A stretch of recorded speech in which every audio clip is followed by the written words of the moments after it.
नमस्कार, मैं हूं रवि वर्मा और आप मेरे साथ देख रहे हैं हेल्दी लाइफस्टाइल का चैनल गोल्डन हेल्थ। पाइल्स आजकल एक आम बीमारी बन गई है। बहुत सारे लोगों ने हमें फ़ोन करके ये बताया कि पाइल्स के बारे में एक सरल सा वीडियो हम बनाएं। तो आज हम पाइल्स के बारे में ये वीडियो लेके आपके सामने आ रहे हैं। अब हम पहले जानते हैं कि पाइल्स आखिर क्या है। तो पाइल्स में होता यह है कि हमें गुदा द्वार या एनस के आसपास खराश शुरू होती है। जो एनस के आसपास की हमारी ब्लड वेसल्स हैं उनमें सूजन आ जाती है। सूजन आने के कारण मस्से हो जाते हैं और यही मस्से आगे बढ़कर हमें परेशान करने लगते हैं और इन मस्सों से खून आने लगता है। एक चीज़ और ध्यान में रखने की यह है कि अगर हमारे परिवार में किसी को पाइल्स की समस्या रही है तो हमें पाइल्स होने की संभावना बढ़ जाती है। आइए अब जानते हैं सरल शब्दों में कि पाइल्स के लक्षण क्या होते हैं। तो पाइल्स में होता यह है कि हमें मल के साथ रक्त आता है या म्यूकस आता है। इसके अलावा हमें एनस पर यानी हमारे मल द्वार पर लगातार खुजली की शिकायत रह सकती है। एनस से रक्त के आने के अलावा कई बार पाइल्स के समय हमें ऐसा भी लग सकता है कि हमने मल त्याग तो कर लिया है लेकिन फिर भी हमारा पेट साफ नहीं हुआ। इसके अलावा गुदा द्वार में सूजन भी आ जाती है।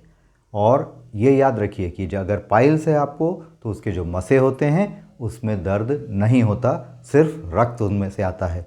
लेकिन अगर आपको इन्फेक्शन हो गया है, जो कि होगा ही, मल त्याग करते समय अगर मस्सों में इन्फेक्शन हो जाएगा तो फिर आपको दर्द शुरू हो जाता है। पाइल्स की 4 स्टेजेस होती हैं। पहली स्टेज में तो कोई लक्षण नहीं होता, हमें पता ही नहीं चलता कि हमें पाइल्स हो गया है। हल्की सी खुजली एनस के आसपास बनी रह सकती है और मल त्यागने में थोड़ी थोड़ी दिक्कत भी हो सकती है। जो स्टेज 2 होती है उसमें होता यह है कि मल त्यागने के समय रक्त भी आ जाता है और हमें मस्सों में दर्द होने लगता है। लेकिन ये जो मस्से एनस के अंदर या बाहर की ओर होते हैं उन्हें हम हाथ से अंदर कर सकते हैं। रक्त का स्राव कम होता है स्टेज 2 में। अब स्टेज 3 की अगर बात करें तो इसमें समस्या थोड़ी गंभीर हो जाती है। जो मस्से होते हैं वे हाथ से भी अंदर नहीं किए जा सकते हैं और लगातार रक्त हमें बड़ी मात्रा में आता है और इन्फेक्शन होने के कारण हमें दर्द होने लगता है। जो स्टेज 4 होती है पाइल्स की वह बहुत गंभीर होती है और इसमें रक्त का स्राव बढ़ जाता है, इन्फेक्शन का खतरा बढ़ जाता है और अक्सर यह दवाओं से ठीक नहीं हो पाता और इसके लिए सर्जरी की ज़रूरत पड़ती है।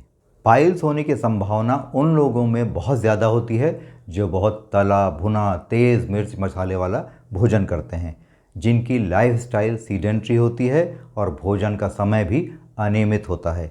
यानी आप पाइल्स से बच सकते हैं अगर आप अपनी लाइफस्टाइल को पूर्णतः नियमित कर लें, अपने भोजन को सादा कर लें और बाहर की चीज़ों के खाने से, प्रोसेस्ड फूड के खाने से, पैक्ड फूड के खाने से अपने आप को बचा लें। जितना आप एक्टिव लाइफस्टाइल लीड करेंगे पाइल्स होने की संभावना उतनी कम हो जाएगी।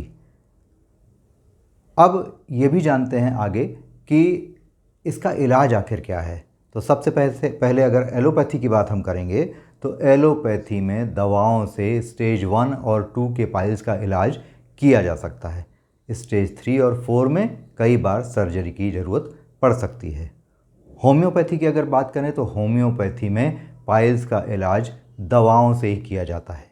और अगर हमारे वेदों में महावेद आयुर्वेद की बात करें तो उसमें पाइल्स का इलाज सबसे पहले ऐसे किया जाता है कि आपकी कॉन्स्टिपेशन की समस्या को दूर किया जाता है।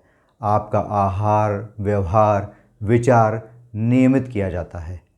और अगर दवा की बात करें तो सबसे पहले आयुर्वेद आपको कब्ज़ दूर करने के लिए या कॉन्स्टिपेशन दूर करने के लिए त्रिफला का सेवन करने की सलाह देता है या ईसबगोल की सेवन करने का सलाह देता है।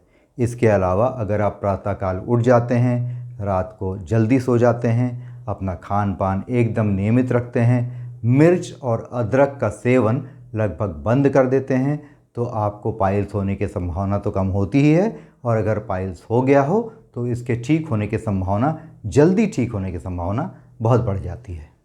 ईसबगोल और त्रिफला के सेवन के साथ साथ आयुर्वेद में पाइल्स के लिए क्षार सूत्र चिकित्सा भी की जाती है। इसमें होता यह है कि पाइल्स के मस्सों को बांधने के लिए आयुर्वेद के जो चिकित्सक होते हैं वह मेडिकेटेड धागे का प्रयोग करते हैं। उनसे मस्सों को बांध दिया जाता है, जिसके कारण यह धीरे धीरे निकल जाते हैं, कम हो जाते हैं या झड़ जाते हैं।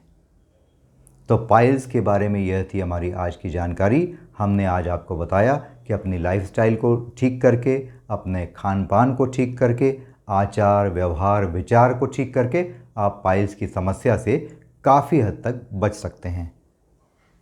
आपसे निवेदन है हमेशा की तरह कि इस वीडियो को भी बड़ी से बड़ी मात्रा में शेयर करिए ताकि दूसरे लोग भी इसका लाभ उठा सकें।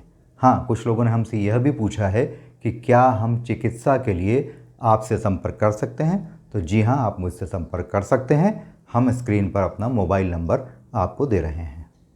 Thanks for watching.